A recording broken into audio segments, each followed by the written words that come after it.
How you going, people? Another crazy cop story since I'm out here. And my other one, I was going to do two on the last one about the, ooh, that sun's bright. Oh, this is where I pulled the cop off. And then, what was the other quick one? Oh, the SWAT dude. I'll do a little SWAT guy first. So I get a few questions about what do you think of SWAT? Look, SWAT guys are usually your ego, macho, super physical fitness. I mean, I used to compete with the cops. I was on the SWAT team in the Air Force. I was on the only SWAT team full-time in the Air Force. When I got out, I trained with them. I trained their dogs. I worked with them. Look, SWAT is normally your motivated guys who are into weapons, who are into physical fitness, who want to go out there. They're meat eaters. They're normally very aggressive cops that on the streets, they probably get a lot of complaints because they're not busy enough. They're kind of like the ADD of cops that you need to get them in. And when you're young and you're trying to prove yourself and you're getting out there and you're making a name and you're proficient with weapons, SWAT teams get more training. They get more downtime. It's a lower job. They're usually, if they have a full-time SWAT, you're not chasing radio calls. So it gets you out and you have a lot of time. I mean, when I was working SWAT in the Air Force, I mean, our day consisted of coming in the morning, doing briefing, figuring out what we were going to do for the day. Then we go to the gym for an hour or so. We come back, go get some plans, go do some plans of buildings, aircraft, etc. And if we had assault, work on, make sure we had files on every building for every situation. The priority areas were taken care of. We had planes of high resources. Then at lunch, we go to the gym, play basketball, come back, eat lunch while we're working on something else, doing our own stuff. So SWAT gig is a good kind of, you get a lot of time to kind of work out and do shit that you like to do, shoot guns, work out, physical fitness, get training, rappel, learn how to go in buildings, do things like that. And you're working with the same group of guys, so it's got to be a tight-knit. You have to get along with everybody on a SWAT team, which anytime you get tight-knit units, which is normally going to happen, you're going to have problems. So a lot of SWAT guys are kind of jerk. Most cops are kind of like, SWAT guys are kind of a pain in the ass. They think they're God's green gift. You know, the motorcycle guys think there's God's green gift to police. SWAT thinks they're. The undercover drug guys think, oh no, this is the only job for cops. We're the greatest. Your gang guys think, oh no, gangs, that's the best. That's all. So, you know, whatever. But SWAT guys, they tend to be a little bit more ego and arrogant, and they can. Well, recently, and I don't know if it's still a trend, but when I was working, kind of covering your face was a new thing. You get the neoprene, all you can see is the eyes. It's supposed to give you protection from hearing, from cuts, from flying glass. You're throwing flashbangs. Plus, it conceals your identity and it looks a little bit more aggressive. It looks more menacing if a person can't recognize you. Well, the problem with that is with anonymity comes, you know, if I'm anonymous, then I ain't got to really worry about my actions so much because nobody can say who did it. It was one of those SWAT guys. Hey, who did it? I don't know. You do. I did. All right. They can't identify you, whatever. I don't like to cover under the face for cops. I think it's BS. I think it's government intrusion. I think it's a way to hide your face. I think it's wrong. But it's very popular, and it's especially popular with SWAT guys or guys doing raids. And I think part of the reason is they can't identify who does what. Because you all wear the same uniform. You all kind of look the same. You know, people all want to go, oh, you white people think black people look all the same. Well, you know what? Most people think cops look all the same, especially if they got their face covered in their uniform. What did cop look like? Oh, he looked like a damn cop. He had a blue uniform. You guys all look the same. So we hear it too. Whatever. The face mask thing I'm not a fan of. So we end up doing, I forgot what we were doing. Either we were assisting on a warrant or we had a warrant and a guy was armed or something, and the sergeant said, you know what? We're pretty sure this guy has guns. Let's call a SWAT team in. Again, they need the call-outs. They haven't had a call-out on a while. We got to justify why we have them. If we don't use them, then we can't really justify we have them. Since we got them, what the hell, we'll let them make entry, do the little tactic shit, and give them something to do. So here we call SWAT, hey, can y'all come out? So SWAT's like, woohoo, call, yippee. So they get decked out and they come out there and they enter the house, they do the raid, they lock everybody down, then we come in afterwards, everybody's handcuffed, sat down, and we're going to start interviewing, doing the crime scene, seizing evidence, etc. Once they make entry and get the guys in custody, they pretty much leave, which is really a good deal. Because they get to do kind of whatever they want, use force, etc. Then they get to leave. Nobody knows who they are. They're not there. We got to do all the paper. I mean, they'll do some sort of paper. We responded. We made entry. We detained 4 people and blah, blah. So it's not a lot of paper. It's not as detailed. So we go in there, and there's this one little, the little Hitler Napoleon complex guy who's on the SWAT team. And he's from a small agency that they let him work with the SWAT team so he can get experience. So he's not what I consider a seasoned good cop. He's a young cop that thinks he's ego and macho and he's all tough. So he's always trying to impress everybody. And I don't really like cops like that, but whatever. So we get in there, and this one guy kind of starts resisting once we're in there, and he jumps off the couch or something and gets over, and a couple of the SWAT guys grab him. And they're kind of not really roughing him up, but they're being a little bit more aggressive than they need to. The dumbass just kind of took off being stupid, either wanting to go back to his girlfriend because they were interviewing, and he's yelling, "Don't talk to him, don't say nothing," just being stupid. So, you know, you got a guy like that, you grab him, you set him down, you go, "Dude, you get up again, I'm going to hog tie your feet, and you're going to be on the ground for the whole time. So it's up to you." And I set them down, and if they get up again, then I tie their feet to their handcuffs, and they're laying on the ground uncomfortable. And they can stay like that till we're done. So it's not the end of the world. Well, SWAT, damn, don't you ride! Slamming the wall, they grab him, spin him around. "Hey, you guys got this?" You know, they want to be tough, like, you guys come in here, it's your crime scene, and here we are saving you. Like we couldn't have got the guy's handcuffs, but whatever. So I walk over and I grab it, and I go, "Dude, I got him, relax." "You sure you got him?" I go, "Dude, I got him." So I set him down, and when I turn around, the little guy's right in my face with his mask, because he doesn't know if I know who he is. He knows who I am, and I know who he is. But he's got that mask on, he's trying to impress everybody in the room, he's stressed spot buddies. So he gets up in my face like 2 inches and goes, "Are you sure you got him this time? You got him?" And I was like, "Dude, bam!" So I chest bump his ass right out of my face. I go, "You need to get out of my face, take a chill pill, and you need to leave or chill out." And he gets all cocky and shit. He didn't come back on me, but he got all cocky, and a couple other guys like, "Dude, man, chill out, let's go, let's get out of here." So the SWAT team leaves. So that was probably the only time I've probably assaulted a cop. I can't remember. Might have been a couple other times where I grabbed him. This next incident I'm talking about, I wouldn't call this an assault, but I had to stop him. And I think I talked about this in another video. So we're walking in an area, we jump out of the van. The guy sells dope to an undercover, and the undercover says, "Hey, you guys wearing blue jeans shirt, whatever." So we jump out, we jump on the guy, etc. And this guy's fighting and resisting because he didn't do the dope. He kind of told the cops when he got up against the wall, "Hey, I didn't just buy dope from an undercover, it was that guy." And he's pointing at a guy across the street, wearing the same clothes he is, black male, black hoodie, blue jeans. I mean, it's pretty easy. They all wear the same stuff.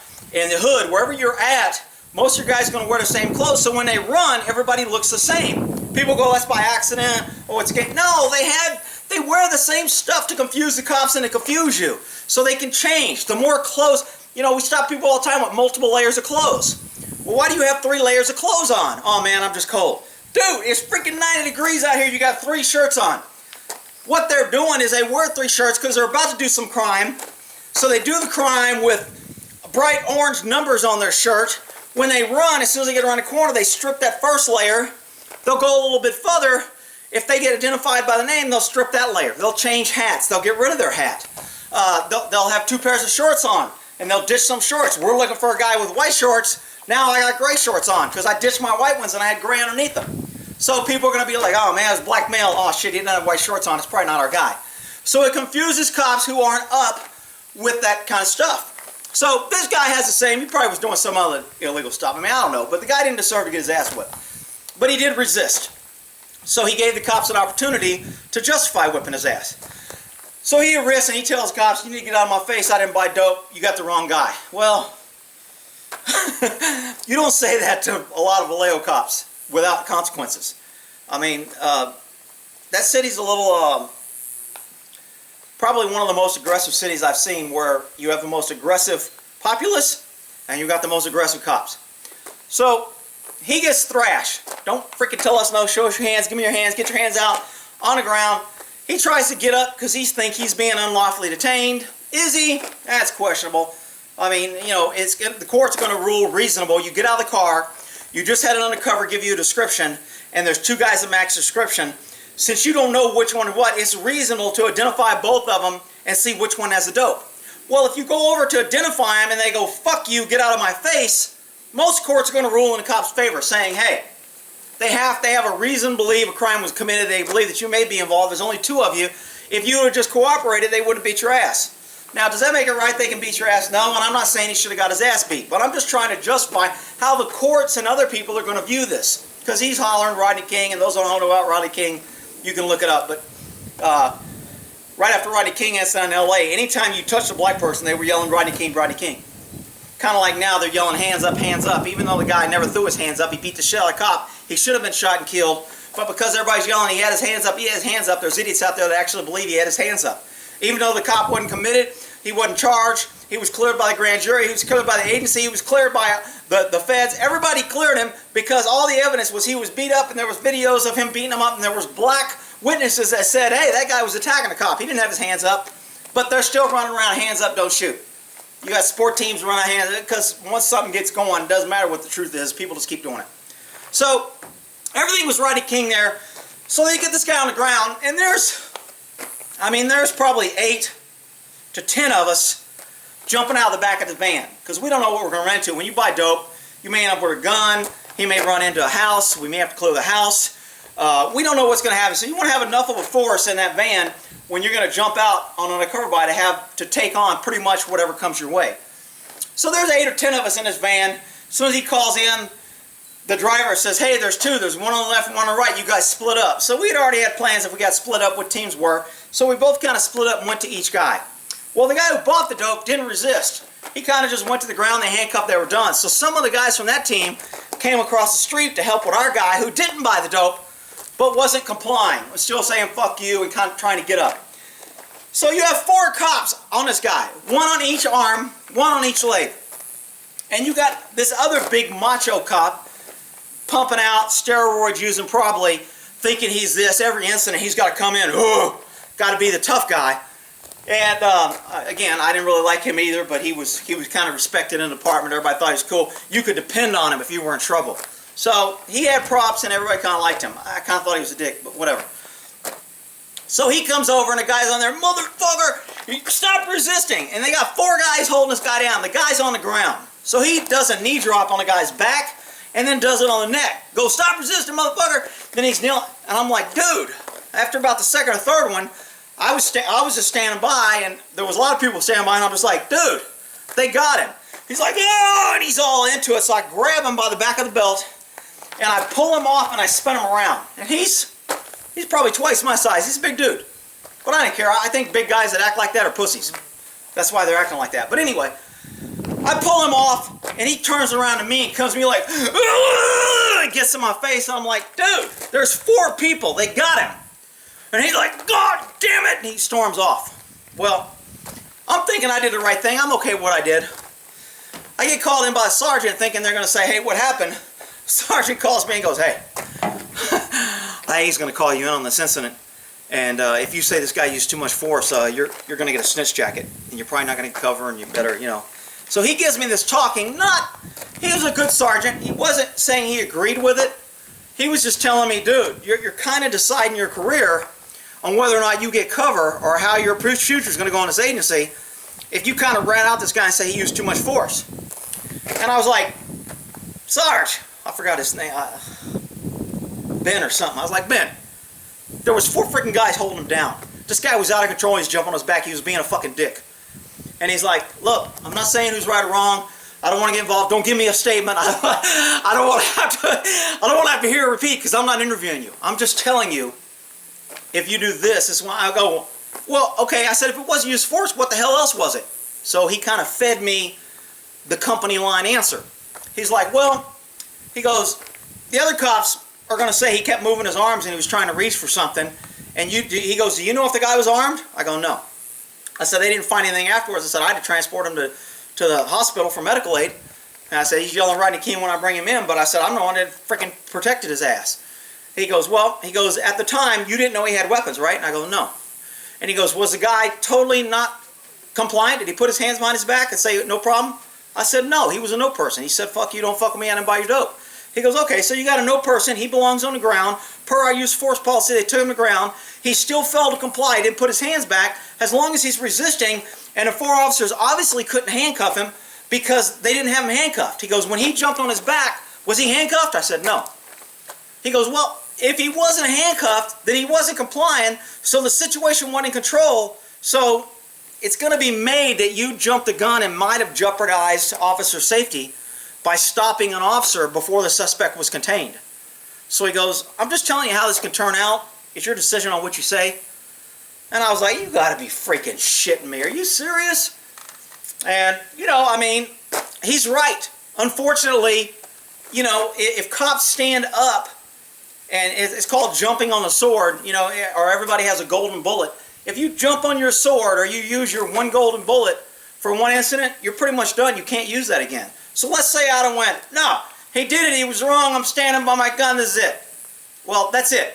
The next time it happened, and the cops would be looking for ways to set me up, they would be looking for ways that I was too slow to respond, that I didn't use enough force, that I jeopardized officer safety, that I was unsafe on calls. And after you get a few complaints from a few officers, pretty soon you got a jacket, you're the problem, you're not the solution.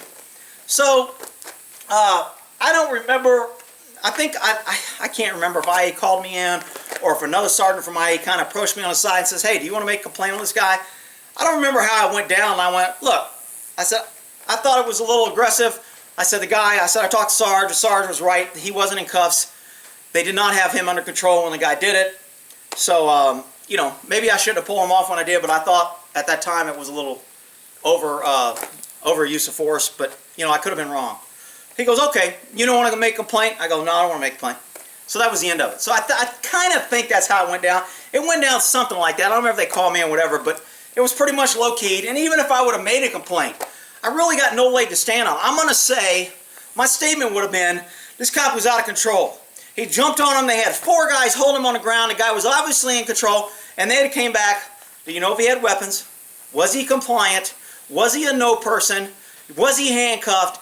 If all those questions are no, who are you? Are you Mr. Super Cop that you can read suspects' minds now and automatically know that he's going to give up and he doesn't need another officer? How do you know one of those officers weren't getting tired? How do you know one of those officers weren't hurt? How do you know one of those officers weren't losing his grip? How do you know one of those officers didn't see a gun? How do you know the guy that jumped on him didn't see him something in his pocket that looked like a weapon and he was reacting to that? Because that's what his statement would be. His statement would be, hey, guy was resistant, he was fighting, he fought 4 cops, took 4 cops, hold him down, they still couldn't get him handcuffed. I was trying to hold his chest down so they could control his arms and legs, and this stupid cop behind me come and grab me and pull me off. He's fucking wrong, he jeopardized my safety, jeopardized him. He ought to be written up. What's one's the right answer, people? There's no clear-cut yes and no's in cop work. So everybody out there, cops are dirty! I don't think I was a dirty cop by no means, but you have to pick your battles, and you better be right when you pick a battle. And even when you're right and you pick a battle. Like when I turned in that cop for trying to hide evidence. I took a stand, I said, that's it, I'm jumping on my sword. I'm not being involved in some DA hiding evidence on a death penalty case, and some guys can go to the death penalty. Even though I thought the guy was guilty, I just thought it was wrong. And if you can win a case, you win it. If you can't, you don't hide evidence. And I jumped on my sword for that, and they came after me. And they came after me hard, and they came after my lieutenant, and we were both seasoned investigators. And it didn't mean anything. It didn't mean anything that we were both, you know, close to retirement, and we've been working all these years, and we never had complaints, and we were all, none of that mattered. When you have upper echelon, the DA, and senior guys who want to impress the DA, lying and saying whatever he wants, making you look bad, it doesn't matter what the truth is. What matters is what, you know and they know what you can prove. And, you know, when you got 8 people coming against 2, and all of a sudden they're writing you up for having a dirty car or for going into work on a Saturday when you weren't supposed to, and shit like that, and all of a sudden, you know, they're making you look like this bad troop, so they smear you. And so it's not as easy as people think for cops to stand up and do the right thing. Now, when people call that the blue line, I don't know if it's a blue line, it's an intimidation line, it's a control line, but I think it exists in all government. It exists in politics, it exists in any government agency. You're either part of the team, you cover, you go along with the program, or you're against the team. And if you don't go along with the program, we're going to get rid of you because we only want people on our team. That's how government gets power, and that's how power gets abused, in my humble opinion. All right, we'll end that there.